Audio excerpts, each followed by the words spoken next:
Today on the Tim Marner podcast show, I've got Caroline Britton, personal growth mentor, Yeah. energy healer. Yes. When somebody asks you what you do, Caroline, what do you actually come back with? Do you know what, it really depends who I'm talking to, but I just say what I do is help people transform and transform through the power of energy.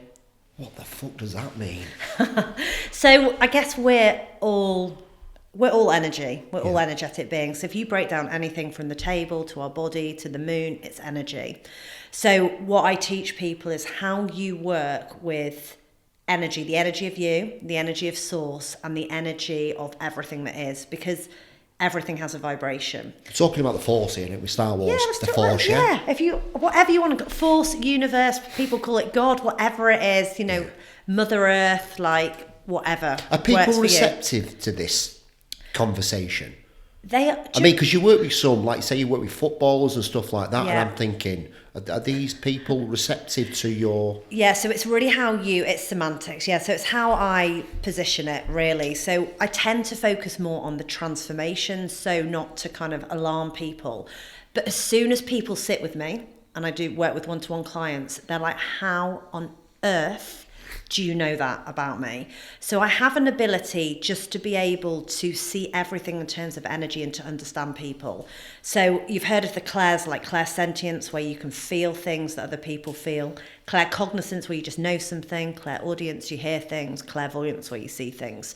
I have all the clairs, so I just have an ability to sit in front of somebody or on a screen or in a room of hundreds of people, and I can immediately tune into their energy, and I can understand what's blocking them, how to open them up, their greater path. I can speak soul to soul. I just speak in terms of energy. Like a musician can just download music, or an artist can download visions and pictures. I just have that gift to be able to almost tune myself into a radio station. It's like an energetic frequency. I can just tune in and understand the vibration of somebody or something. And where did that come about? How did you... Well, do you know what? It's an interesting, because I come from a very psychic family.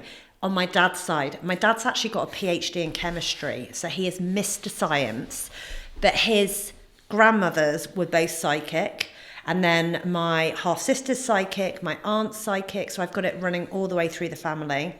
So as a very young child, I had just this ability to be able to know things, crazy things. Like I remember I was 9, we'd been to my friend's parents' house.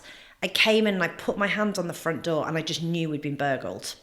I just knew. I can remember thinking we'd been burgled. Then I would go through stages where I'd see things in my room. I'd just intuitively know things about people. I had like sort of a spooky stage where I'd see things at the end of my bed. And then there was this sort of move away from it, I think, in my 20s when I went into a very corporate job. So people would always know I had good intuition, but I really dampened it down. And then after my second child, it like came back with like, I will say, a vengeance. It was like being continually prodded on my shoulder. And the way that I sort of transitioned into owning it, it was like a real gradual process for me. So I started off as a business coach and a life coach, but I'd sit in front of people and I would just know things and I'd use those skills, but I wouldn't brand myself like that. And then I would say about a year into my coaching business, I did this post and I wrote about these psychic gifts I had. And I remember I wrote it, walked out the bedroom and then ran back to delete it. I was like, God, no. What made you feel that post was right at that time? I just had a feeling. I'm sure you get this in your business. Like, we are so gut-led. Sometimes things don't make sense. And what excites me so much is, I think, especially when things don't make sense, you should go for it. Because our mind's very limited. My mind is limited, so it's always going to be quite closed in the way it wants me to see things, what it thinks is possible for me. But it's like this greater energy that we can tap into, where it's like a gut instinct and you just know. And I've done some crazy things and called in some crazy things, and it's all been from that energy. Give me an example. Sitting at the country club, which we were just talking about, you did branding for, and I'd read a book about Necker Island. And I thought, do you know what, it'd be really cool to go there. And then there was a picture of Richard Branson popped up on the screen. And I remember thinking, I'm going to go there. 2 years later, I'm sitting in my kitchen and I was thinking about how I wanted to be around really successful women who were doing amazing things in this world. And I was journaling and I wrote a collective of women in person. 20 hours later, I get a text message off somebody saying, this might be really good for you. It was called The Collective, and it was going to Necker Island with Richard Branson for 5 days. And then I was there like 6 months later. Nuts, hey? Did you know? I just knew that I was supposed to. It's like I've got all of these things that I can see. Like I know I'm going to be working with people in Hollywood. I know that I can see myself at the kitchen island of these really famous people, helping them connect to soul and purpose more and to have a more spiritual approach. We can send ripples through the universe. I can literally see all of these things. It's just a matter of when they'll happen. Exciting, that, isn't it? Yeah. I mean, giving up my corporate job was nuts. I had loads of money on credit cards. I had 2 young children. I'd never run a business before. I'd worked for 14 years, setting myself up in this corporate job. And I just knew. I just knew. And I'll tell you a nuts story about this. You'll like this one. About 4 months before I decided to give up my job, I had this vision that I wanted to live in this house. I wanted to have this big family home for like personal reasons and things that had happened in my lifetime. I was like, that felt really important to me. So I put it out to the universe, and maybe 2 months later, I decided to run a workshop, and I was going to interview entrepreneurs and find out about their stories. When I walked into the venue to teach this first workshop, a guy from the bar next door came in, had a conversation and said, I heard you were doing a workshop. I bought some glasses. I wanted to help you. I said, great. Anyway, he left, and really weirdly, 3 years later, he was the guy that bought my house that enabled me to be able to go and buy the forever home. So it's like the universe had heard me and sent him, and I didn't realise at the time how all these pieces linked together. And I think if a lot of us look at our lives, and I'm sure if you look at your business journey, aren't you amazed at how many synchronicities need to occur to get you to where you are? And that's really exciting, isn't it? If you can just surrender to the bigger flow of life, it's all happening for you, yeah? Yeah. How do you put something out to the universe? Yeah. You wanted this forever home. How do you put that out there? How does somebody put it out there? So I think it's really about how you feel. So what I always say is try and focus less on the thing, but more on the feeling it's going to give you. So, you see a lot of people who are really caught up in, I want to earn more money. Yeah. And they think, well, I want the money. And it's like, well, what feelings do you think the money's going to give you? It's going to make me feel secure and peaceful and safe. Well, can we focus on feeling those things now? Can we purposely focus on things in your life that bring that to you? And then money comes as a byproduct of that. Yeah, result of what you've done. Yeah, and who you are. It's all about, I'm a big believer in the blend of this feminine and masculine energetics. So when I talk about I'm really working on that at the minute. Yeah. I'm trying to get a bit more feminine too. So whether you're male or female, the feminine, the ability to be, create, surrender, flow, express, feel, intuition. Masculine energy, do, striving, moving things forwards. And we want both. Yeah. What was a game changer for me is it always used to be about what can I do? What can I do? What can I do?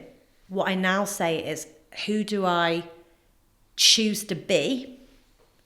And once I embody that energy, I do from that place. And it just gives you completely next level results. How did you get to that sort of like knowing? Is this sort of you sitting in stillness thinking about it, or have you had a lot of good mentors and coaches that have helped you? Both. I mean, I've invested a lot in my own mentors and coaches, and I do a lot of spiritual work. I've got healers and Reiki masters and I work with lots of different people, and a lot on the body and somatics, because this is key, isn't it? But what I do is I just spend time. For me, it's often walking or exercising in nature, and I just drop in and I just start feeling like, who is that person that's calling me forwards? Like, what's that higher self, that part of me?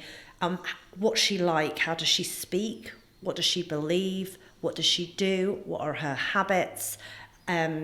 All of these things. And once I get clear on that, then that's the filter through which everything has to pass. Because a lot of people will do manifestation work. I love that, Caroline. Really love that. Really love that, yeah. Because a lot of... How do you get this over to people? Like, because I'm very open to this. You know, Yeah. I love it. I've been doing spirituality since I was like in my early 20s. Yeah. But how do you get this to somebody who's so closed off? It's like the way you deliver it must be so different to everyone else's. Yeah. Spirituality, Woo Wendy and Crystal Ken at the minute are ruining spirituality for me without calling them. That, you know, people like yourself who actually have got this beautiful message to actually. How do you get past that? The first thing I think is really important. I think what we're seeing a lot in the spiritual community is like, look at me and put me on this like pedestal and do what I say. Yeah. There's nothing to say that I'm right and somebody's wrong. There is no hierarchy. What it's about for me is I embody this, I lead in this space, and it gives people permission to lead themselves, not to follow me, to lead themselves. Love that. So when I'm in a room with people, I didn't know what I was going to say when I sat here. I don't know what I'm going to say when I go to teach or I do a big speaking event. I trust that the words and the messages will be delivered perfectly to land with the people in the room. So we talked about Kew Gardens a little bit earlier before we were recording. Yeah.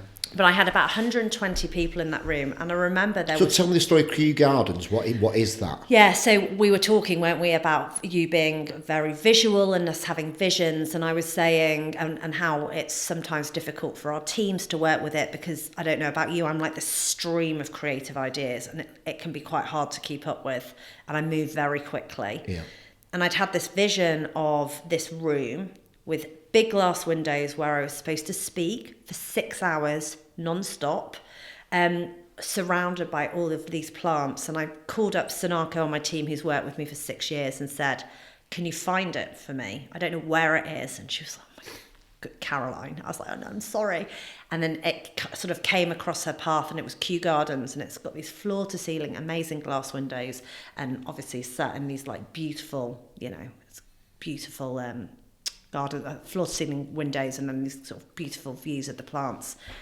And I was in there and I was talking, and there was a woman at the back, and her friend had brought her, and she was a barrister, and you could just tell she was like really coming up against what I was saying. Anyway, her friend came up to me in a break and was talking to me, and I could see her friend in the background. And she said, oh, I just want to introduce you to my friend. And her friend stepped in and was sweet enough and said, oh, do you know what, it's just not really my thing. And I said, that's okay, you know. And she said, oh, you know, I really struggle with these things. And then I hear a lot of messages. I heard clear as day, she's got a huge fear of death. You need to talk to her about it. And I thought, and I'm going to give you another story after this, because this will blow your mind, because these things happen and you don't always want to deliver the message. This is not a job for ego, because my ego's like, she's already. Yeah. So I started saying to her, you know, does it make you feel anxious? I was sort of warming up. Does it make you feel anxious to be here? She said, oh, not really. And I said... You knew how to talk to her. You knew how to... You can't ask her straight off. No. You knew that. You have to... Yeah, exactly. Like sort of slowly kind of... Yeah, that's how she needs to be pivot treated. in, yeah. And then she said, oh, no, not really. And then we started talking about fears, and it just sort of came up really organically. And I said... You know, often people can have a fear of things that just don't make sense, like death, for example. And she looked at me. Oh, that was good. And then her whole body language changed. And then we had this most amazing conversation. The whole vibration of her frequency changed. Tim, I cannot tell you the rest of it. She couldn't have been lent any further forwards into the session. So it doesn't matter who's in the room. My job is they will tell me, if they're ready, and sometimes people are not, what to say, how to approach it, and what messages that source want to give to that person. And then my job is, without ego and worrying whether people think I'm nuts, is to do that. And that took me a while, but now it's like the ego stays at the door, and I deliver whatever needs to be delivered. Hannah said you were legit, mate, but fuck me, you are legit. Thank you. Incredible. Yeah. Incredible. Yeah.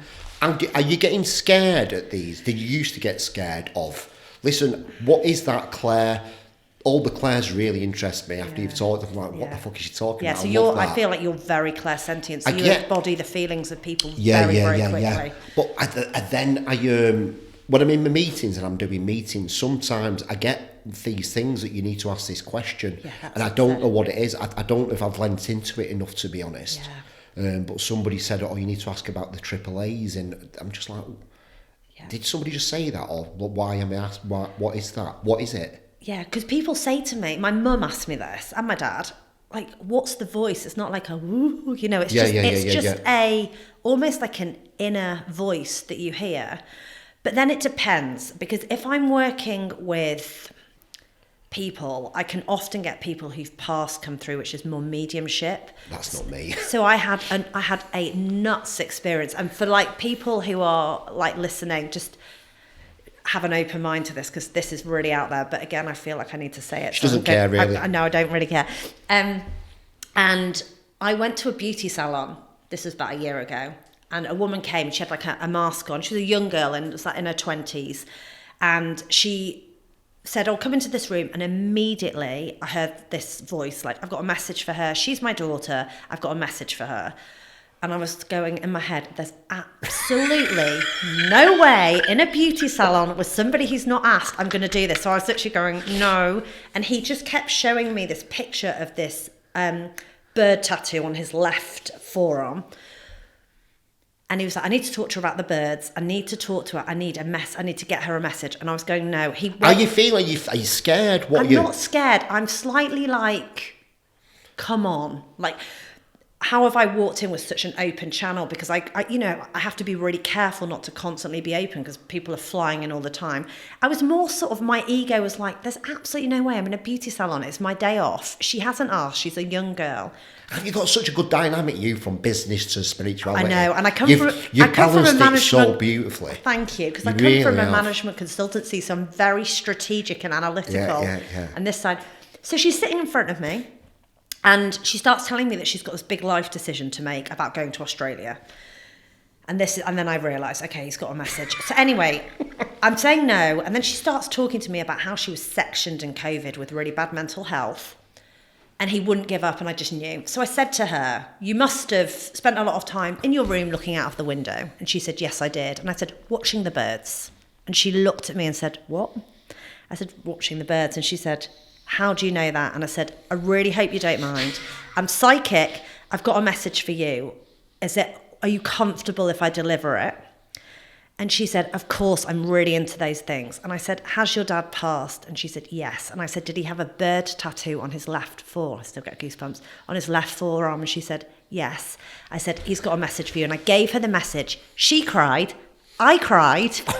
We were literally cuddling. And then she found me on Instagram about 2 weeks later and sent me a picture. I have to show it to you, remind me. A picture of her dad holding her as a baby with the bird tattoo, and said, look, exactly what you said, on his left arm.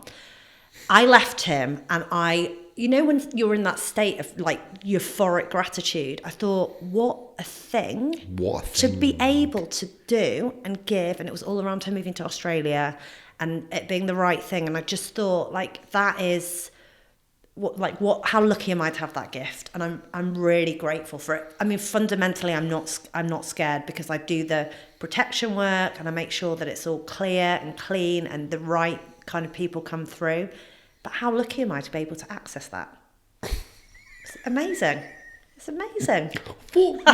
That's class.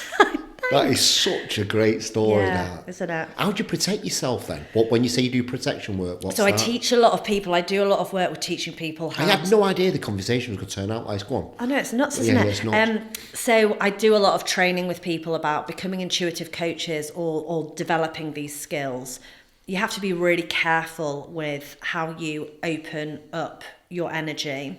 Just for the people you work with, got a lot of trauma attached and maybe attachments and stuff like that. Is that what you mean? Yeah, is that, or just generally, like, I won't work with, if I get a nudge, like if I'd got a nudge like, I'm not sure about sitting with Tim, his vibe doesn't feel great, I wouldn't have come. Like, I really honour that. So I honour how people feel who are around me. Like, I had somebody come to the house. It sounds silly, but like, I always have a really good like experience with tradesmen, and I had a guy come to the house and I really didn't like his energy as soon as he walked in. So I was really clear with spirit, he can't come back again. And he was supposed to come back 2 weeks ago and I've never heard from him, and it's all really weird.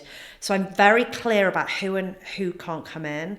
I literally protect my energy fields. When you and I leave, I'll say to myself, please release any energy that's not mine and call all my energy back to me. So I'm constantly clearing up the energy. Because for me, if I go into the Trafford Centre or I go to London a lot on the tube, I'm absolutely spent. Or if I'm with somebody and I feel a bit, it's almost like I'm so tuned into my energy that I know what's not mine and what is. I do that in the sauna. I have to leave the sauna at the gym. Makes sense. Yeah. Because I'm feeling like I don't feel with the people that's in there. And the great thing for you, because you're so receptive, if you can lean into it more. So there are downsides in that we're more sensitive, we feel things. I can't watch anything that's remotely sad or traumatic because I'm like up for hours thinking about it. My son's the same. My son gets in the car and he'll say, I hope that man's okay on that ladder, or I hope that person's okay, they look sad. And I understand that level of feeling, and it can hurt. But in our feelings are our superpower. So the more that you can access the depths of how you can feel, and that means holding pain as well as pleasure, the more you're able to access all that guidance coming through. So for you, you might be like, hearing these things come through when I'm in a meeting, or being exhausted when I go to a sauna, or feeling drained about being around that person. If you do the work to clear up the energy, in terms of protecting yourself and making sure that you're okay, you can then open up and allow what's trying to come through, because they're two sides of the same coin. Yeah, because I find it really hard to go to like social gatherings and networking and stuff like that. I feel absolutely exhausted afterwards, and I can't put my finger on it why. So if I was you, what I'd be doing is, first of all, you've got to make sure that you ground. So if you're a bit heady and lightheaded sometimes, make sure that you ground yourself. Yeah, I've been doing that a lot, taking the walks on the thing, but maybe I'm not doing it as often as I should. Get your feet on the floor and ground, and think those, because you're like, it really benefits me. When I'm tuning into your energy now, you're a man who's so good in his root. You're very connected to the earth, like a man of the earth. I'm getting very connected to the earth, very connected to your root. And what you want to think about is if the energy is coming in, it's like a triangle. So you often feel it in your tummy. Yeah. It's because the energy comes in, and I've got my hands. The camera can see my hands like a sort of inverted triangle. Yeah. If you're not doing the grounding work, it's all getting caught like that in your tummy. The grounding work opens it up like a funnel. What I'm getting? I get bloating in my stomach. Yeah, I can feel that, and I can feel it for you. Yeah. So that will be your key, that you need to ground more. So just closing your eyes and feeling those roots like a kind of tree into the earth. Also work with the energy of blue. So working with the energy of putting yourself in a blue bubble, and that's really going to help your throat chakra when you feel it shuts down sometimes. That makes sense. Yeah. God, I've got a lot of red energy. I feel it, and it balance it out with the blue, which is the feminine, which is what we talked about before. Yeah. Beautiful, mate. Yeah. Yeah, really connected with me that. Yeah, that'd be great for you. Yeah. And it will just, because I really feel, this is not a session, but it's coming through. I really feel for you. When you're in a meeting, you can command a room without necessarily speaking, because of your presence. You hold a lot of like strong male energy. I feel like people feel very safe with you. But if you work with that blue energy, your delivery can permeate in a more feminine way rather than being... Yeah, I love that. Yeah, I really like that. That's really resonating with me, that. Yeah. How do people work with you? How do people find you? Do you do marketing? Have you just like, is it fucking word of mouth? I get a lot of word of mouth. Yeah. I've never been into like Instagram ads or Facebook ads or anything like that. I've never done that. Yeah. It's been really just quite a lot of like serendipity, a lot of, and hard work, of course. Like, a lot of people will refer me. I do like masterclasses. I do a lot of things like this. The more I speak, because of my numerology, I've got a lot of 5s, a lot of throat chakra. What? Yeah, we'll talk about that. Okay. We should look at yours. Right, okay. I bet you've got a 10 in it. Yeah. We'll talk about that in a minute. Right. Natural leader energy. So because I've got a lot of 5s in it, this is whenever I speak, whether I'm on a podcast or in a room with somebody, my business always grows. So I would imagine I'll probably leave here and there'll be sales or there'll be, I mean, it's just something happens when I'm in front of people or speaking. So that's my like go-to. So I keep my strategy very simple. It's like, can I be on a podcast once a month, do a speaking event once a month, and the business grows from there.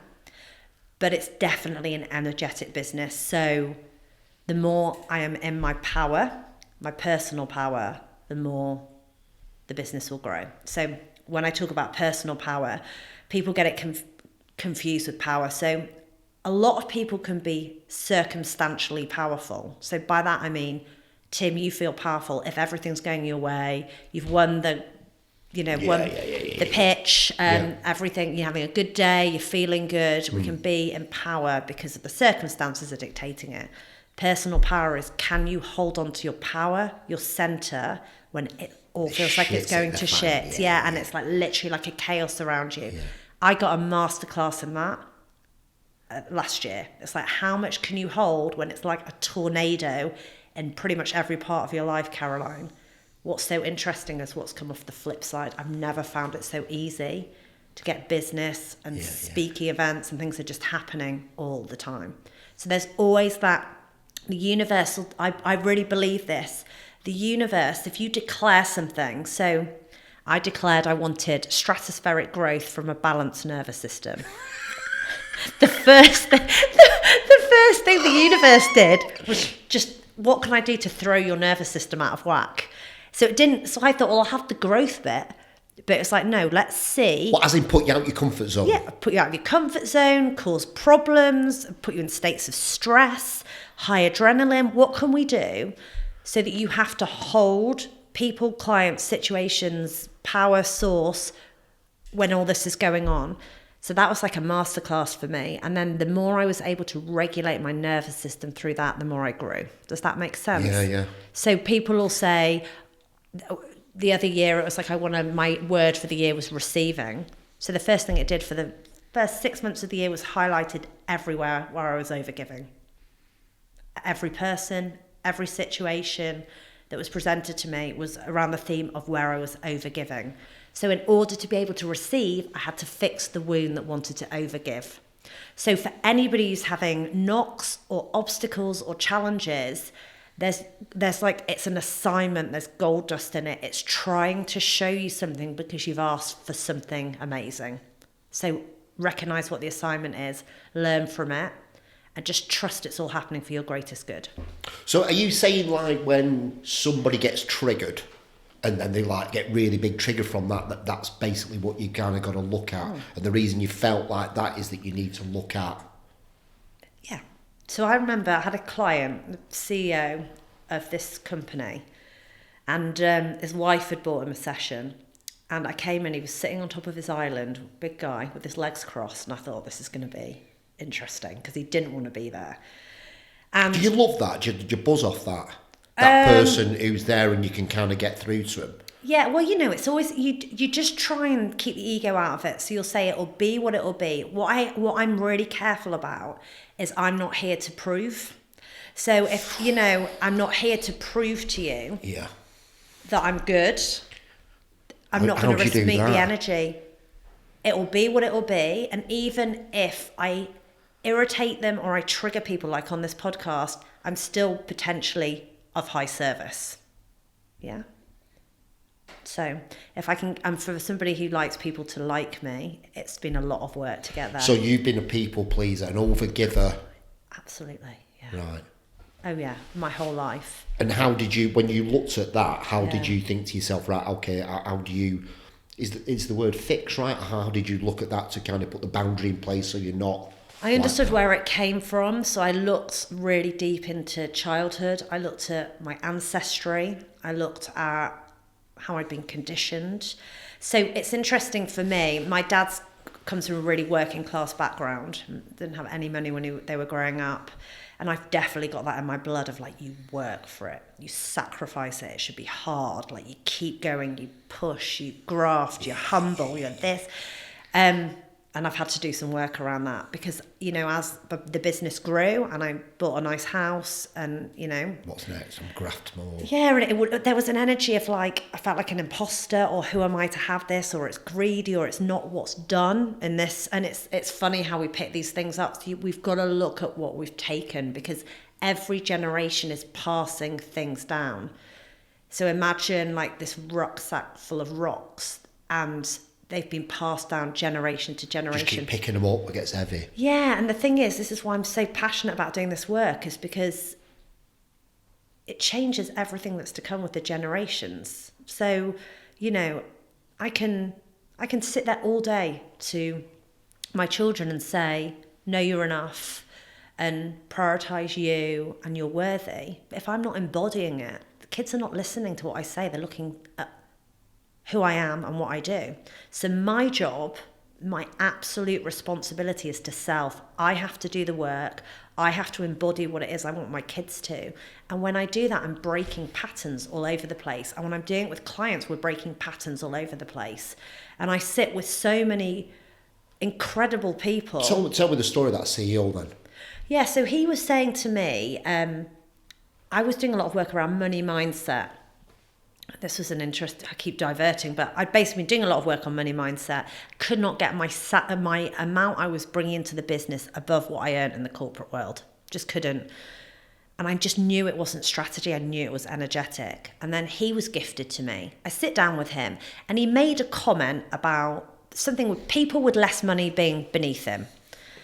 So I was really triggered. Not that he would have known, but I was. And I could have called up all my friends and said, isn't it outrageous? Or I could have like spoken to somebody and said, isn't it outrageous? That wasn't the point. The point was, why was I so bothered? Like, why did it bother me? It wouldn't bother me if he'd said something about people with, you know, brown hair. It just bothered me because it was about money. So I took that as a gift and I looked at why it bothered me. And I was like, there's something in me that thinks people have more power, more success, are better than me. And I had to look at that and break it. What was that? I think that was an ancestral thing for sure. Yeah. And some coding as a child, and you know, and it's so interesting, isn't it, when you look at the language your parents, I've got amazing parents, but the language that my mum said to my son, you know, money doesn't grow on trees. I was like, that's the kind of shit, Mum, that I've been, you know, reprogramming. And she sort of laughed. But people say things and they stick as a coding. Yeah.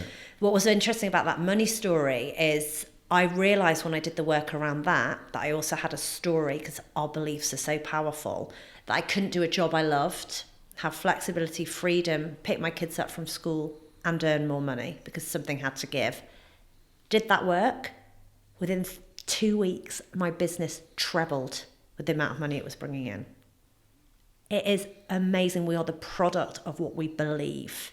So we've got to look at it. So I keep seeing this thing on Instagram, people calling it belief coding. Okay. Is this what this is? I guess it is, yeah. So I think... They just kind of branded it up. Yeah, so you know how... Yeah, I guess so. So it's funny, I'll say something and people will say, oh, I've heard about that, it's called this. And I'm not sure. I mean, this is a lot of this I get, you know, as my kind of style of what comes through.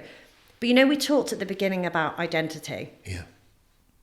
When you're thinking about the person that you're claiming, so you say, I'm Tim Marner, I run this incredible business, I've won loads of awards, I've got an amazing team, you will have a belief about who you are. I'm creative, I'm a leader, I'm capable. You'll have these beliefs about yourself which are attracting that success.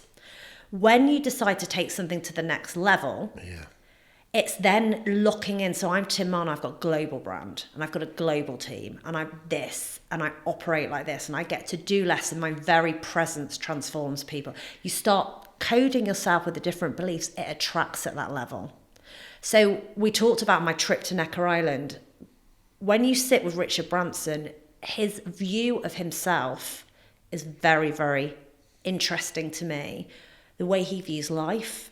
It isn't about the money. It's about adventure and risk and play and family and all of that. That was my interpretation anyway. And you can see how, yes, the money came, but actually what he's done is a match for who he believed himself to be and what he thought was possible, like going into space and doing all these amazing things that he's done. Fucking nuts, isn't it? Yeah, it is nuts. My mushrooms have told me something different about myself. That have basically told me that I'm nothing. And I'm just like, what? Yeah. Didn't want to hear that. That was scary. Yeah. In order for me to be everything. So you kind of build up this identity, going gym, muscle, all this bullshit for protection where really... Yeah. You got to get rid of all that, really. You do, and I think it's like, if we can stop... Do you know what? One of the best things I ever did, and this is still a work in progress because I'm so far from being perfect at any of this stuff, I'm still working on it.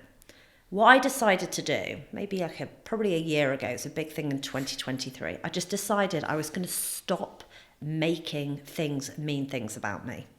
So if a client didn't sign up, or I got an unexpected tax bill, or something happened, rather than creating an unhelpful narrative around it, meaning I was a bad person or a bad entrepreneur or this or that or whatever it would be, I was like, I'm no longer going to create a story of me flogging myself or critiquing myself around something that happens. I'm going to try and have a neutrality towards it, that this has happened, I learned from it, and actually I'm going to see it as a lesson rather than making it mean something about me.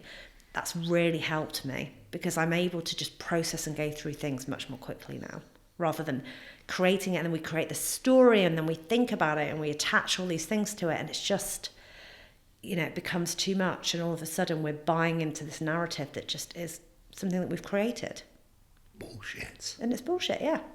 Yeah, it is. What's your views on psychedelics and stuff like that? I think it's amazing. I think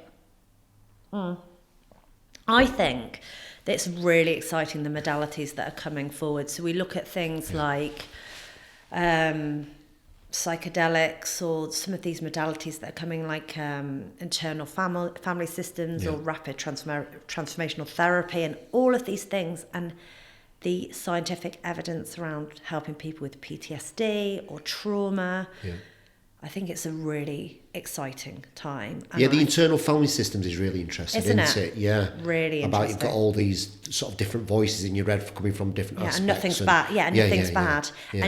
And you've got your inner critic, and then you've got your protector, and all of these things that are trying to ultimately help you. But I think there's so many resources available to people, and people doing such good work with, and particularly I feel around men and PTSD and trauma, in a way that's safe for them. And there's some incredible science around the impact that it's having, and plant medicine's just taking off, isn't it? And I think it's exciting. Yeah, really exciting. Yeah. So talk to me about the numbers then. Talk to me about the fives and stuff like that. Yeah, so I'm not a numerologist. I've trained in it, but I'm definitely not, an expert in it. But we basically, with our date of birth, we are given, the universe is based on numbers. And with our date of birth, we have a certain sequence of numbers that tells us things about ourselves. So we can look at our date of birth and we know what... we have a propensity to have strengths in and then weaknesses in. So I know things that I'm naturally going to be good at and things that are going to be a bit of a weakness for me. So for instance, I'm, with my numerology, a natural healer, and naturally good at connecting to source, a natural leader, but from a feminine point of view. Where I have to be careful with my numbers is that I can easily come out of balance. I can easily have a dysregulated nervous system, and I can fall into the masculine rather than being in the feminine. And then you've got a life path number, and mine's a 5. So I'm a teacher. So my energy, the more that I teach and the more that I honour that life. So I guess I'm teaching now. You wouldn't say traditional teaching, but the more I honour that, the more it's proportional to the success. So it helps give you a bit of a roadmap, a bit like astrology and all these different, resources that are out there, so it can guide you on how best to be the fullest expression of you. Because we're born, aren't we? And then we're immediately told we're not enough, and it's all about what you think, not what you feel. And then all of a sudden you decide because teachers or parents or peers or circumstances tell you are something, your economic circumstance, you buy into it, and actually it's nothing but an illusion, a construct that you don't actually have to buy into. And I recognise, a lot of people are born into situations where they don't have the luxury of being able to spend all this time doing these things. But if we could just get to children, and we can start speaking to them and helping them understand you're not a product of your circumstances or your parents or your ancestry, then we can change the world. But that's beautiful, that's Caroline. one thing for me that's like a big vision of yours. It really is. I'm just not quite sure how I'm going to do it. Yeah, but that I can feel your energy change when you said that. Then yeah. So how does someone find out the numerology? You just go to a website, type your birth date in, and so there's different types of numerology. So there's a brilliant woman called Jo Solly that I work with. I've had loads of sessions with her. She's brilliant, and I'd recommend checking her page out. And you really do invest in yourself, don't you? Oh yeah, I've spent hundreds of thousands of pounds. Have you? Yeah. How much was the Richard Branson thing? That was nearly 50k. Ooh. With the flights and everything. But what is that? It's because you value that so much and you got so much out of that. I really do. So I've had all sorts. Do you know what? I've made some really good investments and I've made some not great ones. You fail fast, with the way you are. Yeah. And then I I noticed, we talked about stories. Yeah. I made a big investment in a marketing strategist for a year. And it was very clear 3 months in it wasn't right. Very masculine, very rigid, just not me. And I noticed last year this story creeping in of you just not very good at hiring people. And I had to really work on that because I've hired some great people. Sinako's worked with me for 6 years, but some things I've got right and some things I've got wrong. But the things I've got wrong, I've learned a lot from. And I think you'll know this. As an entrepreneur, we take risks, we fail, we get things right, and you just got to dust yourself off, get back up again and keep going because it's a long game. It's not a sprint, is it? And that's really got to be part of the joy of it. It doesn't feel like it when you're in the midst of something that you think's gone wrong. But that's what you said before about not making that story you read up about it's a fail and it's your fault and because the people don't like you and where I just dust yourself off and just crack on. Yeah, exactly. And just say got it wrong. Yeah, and you do get things wrong. It's learning, isn't it? Nobody gives you a manual for, I don't know your story, but nobody gave me a manual of how to run a business. No. It's been dark. It's been dark. I've had a few periods like that. Yeah. What is, how does sort of people get in touch with you then now? Like, say, how would you want them to get in touch with you from this podcast? Do you want them to DM you on Instagram? Do you want them to go to your website? What kind of... Yeah, good question. DMs and Instagram is always good. Yeah. Caroline Britton Coaching. And then I've got my website, which is caroline-britton.com. And there's loads of free resources on there where people can have a look around. But, I kind of just trust how it comes in and how it falls in, really. Fucking salespeople will be fucking triggering themselves like, what's she on about? Yeah. But Instagram's a good one because I really love that platform. That's the one that I use the most. I don't really use the others. I've built a really good community on there, so that's a good one. Is message me and say. So you don't do any Facebook ads, you don't do any marketing. You're just trusting in the universe. So I do marketing. I do marketing. So this is marketing. Paid marketing? No, I don't do any paid marketing. No. This is marketing. Everything, I see everything as brand awareness. Every time I'm showing up to teach or I'm speaking or I'm on a podcast or I write an article or I do a masterclass or I'm a guest speaker somewhere or I'm on a panel, I get whatever it might be. That's marketing, isn't it? It's like an elevation of my brand. I just don't really do all the kind of click funnel Instagram things. It just never has really suited me. For me, one of my biggest values is freedom. So if anything feels constrictive, it just never works for me. So I have this philosophy in my business and my life is, does it give me energy or take away? Does it make me feel like I'm expanding or constricting? And it's that simple, yes or no. That's literally, whether it's what I eat, what I'm consuming on social media, who I'm in a relationship with, how I mother, what I'm doing in my business, which podcast I'm on, that's the question. And it's a game changer. If you just say, does it give me energy? Does it make me feel like I'm expanding? And it's a yes. If it takes away energy and it constricts, it's literally your soul saying, no, not that direction. Are you always this amazing? Like, do you like... Honestly, what's he like? Do people like, you like with your mates and stuff like this, are you always like this? Because I'm like, can they handle it? Because do you talk like this all the time, or do you... No, I'm definitely like... Do you know what? But do conversations bore you? When some people like come in and they'll kind of... I don't really like... I'm kind of asking for myself here. Right, so I don't really like small talk or shallow talk. Do you know what used to do my head in? When like when you have kids and you go to these like baby groups, I literally couldn't handle it. Are they weaning? What are they eating? How much are they sleeping? I just think, oh my God, like I don't really like small talk. So I'm not always like this. I know I'm going to be totally honest. I feel like I'm really selfish with you because I feel like when I'm in your presence, I need something from you. Right, how do you stop that? Because I'm kind of really drawn to it. I'm like, Caroline, I need to know this about myself. Yeah. How do you stop that? Do you know, it's really interesting you say that. That is what I work with, an amazing energy woman. I see her twice a month. That's what I've been working. I'm feeling a lot of energy in my body as I'm saying this to you. I think it's fascinating you brought this up. That's what I worked on most the last 6 months of 2023. She said people plug into you. They want something. And I had all these plugs, like in, all of these things. And I've worked on just unplugging everything. Yeah. So I don't feel that energy off you. I definitely don't feel like you're a taker. I feel as full of energy as you do. But what I would say is, you asked that question about, are you always like this?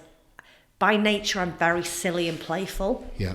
So I would say, if you're my friends, you ask my friends, they say she's really fun and she's playful and she's got a good sense of humour. So I think spirituality doesn't, I drink wine and party, like it doesn't have to be all deep and serious. You can be silly, light, playful. You don't have to be like, dressed head to toe and sort of like, whatever, I'm stereotyping, tie-dye with a crystal ball, being all earnest. I literally can't stand that level of like earnest, do what I say, like just be the embodiment of whoever you are, be the truest expression of you. That's like true spirituality and connection for me. In all our guises and all our messiness, that's what it's about. It's not about perfection. It's not about personas. It's about being real. And that's what I want to encourage people to be, is like, just be more real, be more you, and then do the work around all the bits that say it's not safe to do so. And that's, a big gift you can give yourself. Fuck me, what do you want me to do with that information? Jesus Lots to think about. I want you to... It's insane, mate. Yeah. It's absolutely insane. Yeah. Everything you've said just like really resonated with me, and it's like... Good. We were supposed to have this conversation at the beginning of this year. Yeah, it's beautiful. Yeah. Beautiful conversation to have at the beginning of the year. Yeah. And hopefully the audience and people watching and listening can get in touch with you. Yeah. It's really hard. People are so lost. I know. Within identity, within... who they are, why they've been put on this planet, what's the purpose, what role, people don't realise that they're amazing. Like, the superpower is probably the most vulnerable and what they think is their biggest weakness. Yeah, and it's funny, I work with a lot of men. I worked with a lot of men in 2023. Yeah. And they'd come, and I'd often do it in person. They'd come into, I've got an office at the top of my house, and it's a really interesting house. It's where John Timpson actually lived. He fostered a lot of children. Timpson, the kid guy. Yeah. It's got you have to come and see the house. It's got a really it's got a really magical energy. And they come in and they sit down, and usually within about 10 or 15 minutes, they're often crying. And they're like, what the fuck? They're like, and it's not necessarily something I've said, it's like the energy of it. A release. I feel like I make people feel safe, and they can open. And they might sit and say, I'm a bit lost and it's this, but actually they're holding on to all of these things that have happened when they were 6 or 7, or all these things, or this sense of overwhelming responsibility, or wanting to access more of the feminine, or anxiety, all of these things that people are holding on to. And sometimes just to be in that safe space of someone who can hold it. And this is where the nuts things happen. I could give you so many examples. I love examples. Yeah, so I had a client, a CEO, come the other day, and I knew that his grandparents had been killed in a plane crash almost as soon as he walked in. And another client who, I mean, I have things all. How do you deliver that message? You're not going straight, again, you've got to be mindful, you've got to, like, you know, it's just conversation for him to tell you. And sort of direct the conversation in that way and say, so I was doing a session the other day, it was about a week before Christmas, and a client had asked me to come to a house and do a session with a group of 10 people that I'd never met. And I said I would, and I went in. It was really interesting to me. It was all about health. So it wasn't a session that was supposed to be about health, but the messages I got from most of the people in the room about things that were going on health-wise. So the woman who was sat to my right was telling me about relationships, and they said to me, when I say they, spirit, however you want to put it, said, we need to talk to her about her heart. Now, I knew intuitively she was completely open for me to go in that directly. So I said, we need to talk about your heart. And she looked at me and said, how do you know? She was like, supposed to have this bypass. I said, they're telling me that you've been avoiding medical appointments. She said, I have, and you need to go. Then that person's mouth literally drops open. And then you can see someone on the other side of the room, and they'll be telling you, this guy was telling me about his wife had died. She was an alcoholic and all of this trauma. And they were saying, ask him about his dad. So he told me about that, and I said, oh, and your dad? And I could see how there was the link between why he'd ended up with somebody like that and what had happened with his dad in his childhood. So within a very short space of time, I was able to give him something that his subconscious was burying. So subconscious is 95% of our brain and how we're functioning, that the conscious mind would never have got there. So what a gift to be able to go in a room and say, you need to look at this and this and this and this, and it's buried right back in there. But it's almost like I've got a telephone line to something that's telling me this is the root of the issue. So, you know, I don't know whether you looked at my testimonials on my website, but if you listen to their videos and read them, they say, I cannot believe how quickly the transformation came and how quickly there was a shift, because I just can just go in and know. It's just the weirdest thing. I just know where to go, where in the body, where energetically, where in the stories, where in the patterns, where in the ancestry.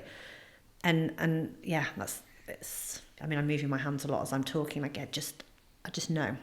Like you in your tummy, like I feel it as soon as it's in your energy. Oh, you know. Midnight, eh? Yeah, it's amazing. But what is the gift though, Caroline? Isn't it be able to listen to that, well, I suppose it's a combination of being able to deliver that to the person, and then also so they're receptive to it, but then also help them actually dissect it so they can actually do something about it. Because it's all right for you to say, oh, like, there's something wrong with your heart.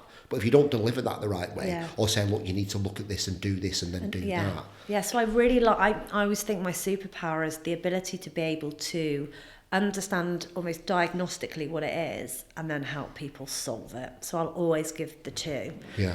So one of my clients, Danny, who's on my website, was saying when he did the video testimonial, she's so commercial and so spiritual. So I really fuse both. I think I'm really believe in that because I'm very spiritual, but I'm very practical and a real thinker and very strategic. And this is the whole point of like the Aquarian age and where we're moving. It's not about the patriarchy and masculine energy is awful and the feminine and the matriarchy is great. It isn't.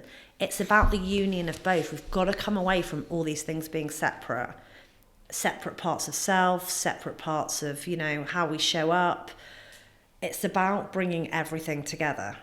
This is what it's about this day and age. So we want to be encouraging that is, can we lean into both energies and all parts of ourselves?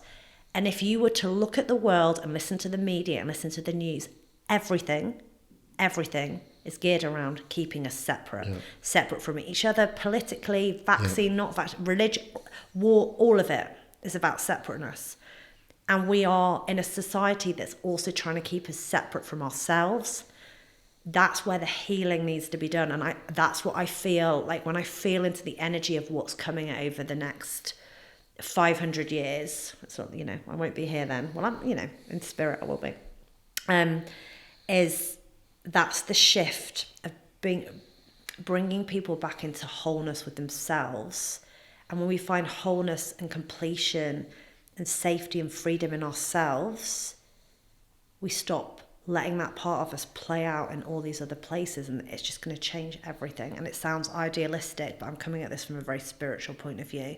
Don't underestimate the power of one person, each of us working on ourselves, because it has a ripple and it raises the vibration of the planet, and it does all these amazing things that we can't even understand, and it heals energy going back down ancestral lines, heals energy going forwards. There's no such thing as time. It's all coexisting at once.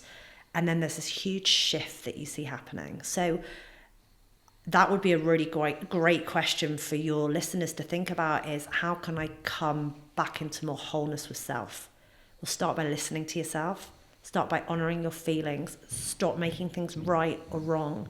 And start putting the phone down, getting away from the distractions, and starting to really say, how do I feel here? What's going on? Have that relationship with yourself first and foremost, and then we can build from there. Will you ever at any point just change your bio to just Caroline Britton psychic? No. I don't think so. Maybe you and your branding. No, I don't know. I'm not saying I'm right or I'm wrong. I'm just like, do you know how do people, when they, after I've talked to you, like if I was going to say, oh yeah, Caroline is a psychic. Yeah. I just don't, it's funny, I just don't love the word psychic. Yeah, I know that's the problem. I don't really love the word coach. Yeah. It just the feels word life coach, the word life. Yeah, I just don't like anything that sticks me in a box, because when I work with a client, it's all the modalities. They might get a mentor, they might get a coach, a psychic, a numerologist, a priestess, like whatever. It could be anything. But it's just me. I'm just Caroline. That's who I am. So, yeah, that's fine. You can put out, but you're not in control of that. Yeah. You've got no control of me calling you a psychic. I'm sorry, Caroline. But you can call me a psychic. But that's what I mean. It's difficult, isn't it, to kind of put me... Yeah, growth mind mentor, of like personal development coach, life coach. I'm just like, whatever. Yeah. But it is a bit like that, isn't it? It's so funny, isn't it? People tie themselves up in knots, like, how do I label myself? Yeah. And I just think, so the easiest way I've got around that is, rather than telling people what my label is, I explain the transformation that I can give. I get it, Caroline. But I mean, it's just when you leave here, it's like the biggest thing I took away from this is that you're a psychic. Yeah, no, I am. I'm definitely like... Do you know what I mean? But I feel that that's the core of you, and you always have been. Obviously, you've put like business on top of it and stuff like that. But when it comes down to it, and like you're able to. I think that's true. Do you know what? I really like this. My daughter's just started senior school, and they were doing about Christmas Carol. Yeah. And the teacher was telling about this, do you believe in ghosts? And they were having this conversation about how his wife had seen this psychic lady, and she knew exactly what his dad looked like, that he played the piano and he had a bowler hat and he was a dancer.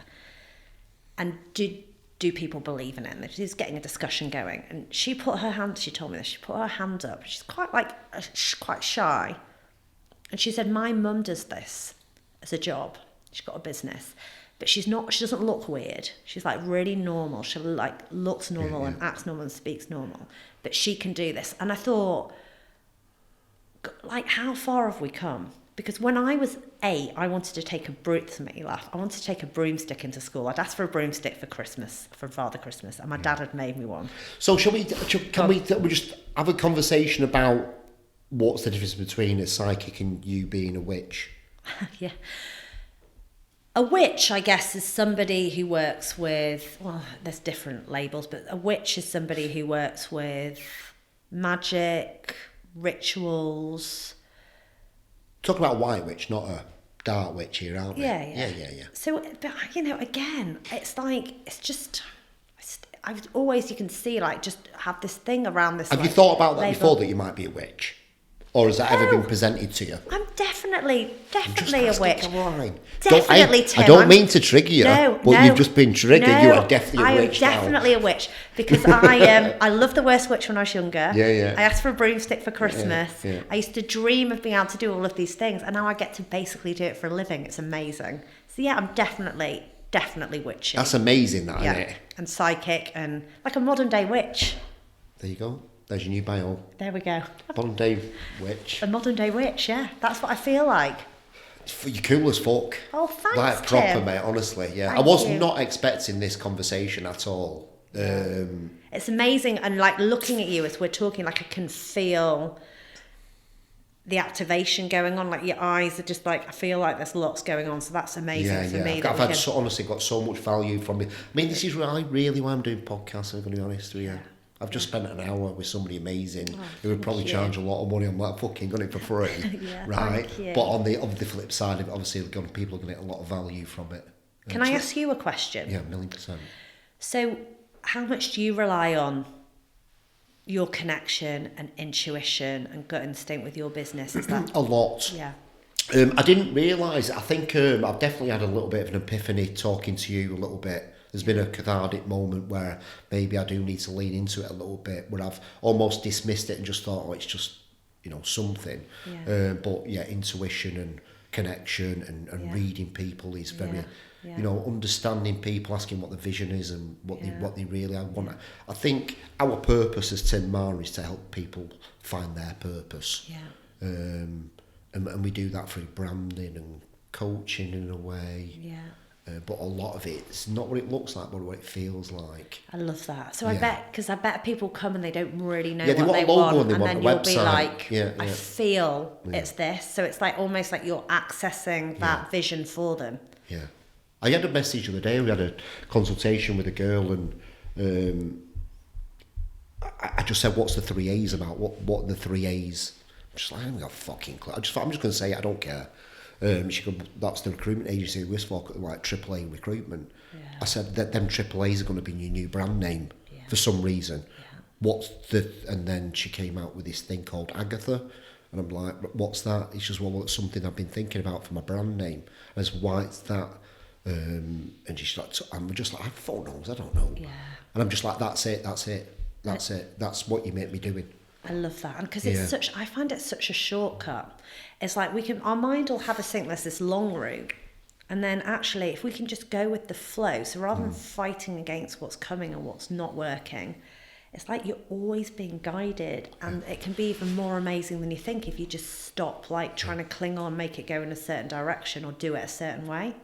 And the more that we lean into that, I think, particularly in business, it's blown my mind the way I had no idea 6 years ago my business would be where it is now. Yeah. I think that's the difference between, you've not really got a business, Caroline, you've got a brand. And that's the difference. Yeah. Brand is very spiritual. Yeah. And people kind of, I think that's what we do, I think we kind of humanise businesses and make them into brands. And they're a lot more about connection and personality and feeling things and trusting in the process and things like that. People need to really lean into the brand, and that's what you do. Is you lean into Caroline Britton and that brand, and because of it, more people buy from your business. Yeah, I love that. Yeah, I really do, and that's really struck a chord. Yeah. Beautiful, isn't it? It's beautiful. This is such a great chat. I feel like we've literally, it's flown by. Yeah. It's been an amazing conversation. It's like, I wish people could feel the energy in the room. Yeah. I don't know whether you can feel it. I don't know whether, but it's like. Yeah. Isn't it? Yeah, it's mint, isn't it? Yeah. It's mint. It really is. Just need to get, you know what I mean? You can't do it on your own. I can't do it on my own. We need more people who are spreading this message. And at the end of it, it's just spreading a message of love, innit? Just fucking loving each other, loving yourself and loving each other. Yeah. And collaborating and using the power of these platforms and your word and your experiences to help reach people. And I trust this will land for people at the perfect time and unlock whatever it is that needed to be unlocked. And that's the beauty of this work is, I could say something and it might not land with somebody. You can say something and they just get it and it resonates. Or I could hear something 3 years ago and not be ready for it and hear it today and it's like, oh my God, that's changed everything. It lands at the perfect time. There's a greater force that knows exactly what it's doing. Doesn't it? Yeah. Before we wrap up, mate, what does success look like to you? What is success? Success for me is about feeling free to be who I am, free to be the fullest expression of me. I just feel like I'm stepping more and more into who I really am all the time. To feel joy, peace is a big one for me. And I really want to leave this earth having made a big difference. Like that legacy piece is really important to me. I really want to leave this world and I've done some good, like big scale, big, done some good. Oh, I know. And that for me is success, is when people say, God, Caroline Britton, like she made me feel like this and she helped change my life. And that's what it is for me. So yeah. Yeah. It's not up to you to define who you are. People are going to call you a witch, people are going to call you a psychic, true. people are going to call you whatever they want to do, aren't they? Yeah. And it's just owning it. It's owning all facets. I think that's really important like I said to you, there's all these bits to me. Like I can have a really deep conversation and talk about this and be really silly and playful. Yeah. I can be in meditation and movement, and I can be out clubbing and drinking wine with my friends. It's like I'm here for all of it. I've always been like that as since a child. I always want to just get the most out of everything. So, when I go on holiday, I want to have done a run, swam, done a class, explored a mountain, done all of this by 10 o'clock, because I just can't get enough of life. I've always felt like that. So, really intentionally calling more of that in 2024 for me. It's just let's get as much as I can from this wonderful and short-lived experience that we have. Appreciate it, Caroline. Thank you for having me and for the chat. It's been amazing. Yeah. Love it. One of my favourite podcasts I've ever done. Mine as well, to be fair. Yeah. Mine. Thank you. Thank you for listening, everybody. Goodbye. Tim Marner, what, you're branded with the best. Tim Marner, what, you're branded with the best. Tim Marner, what, you're branded with the best. Tim Marner, what, you're branded with the best.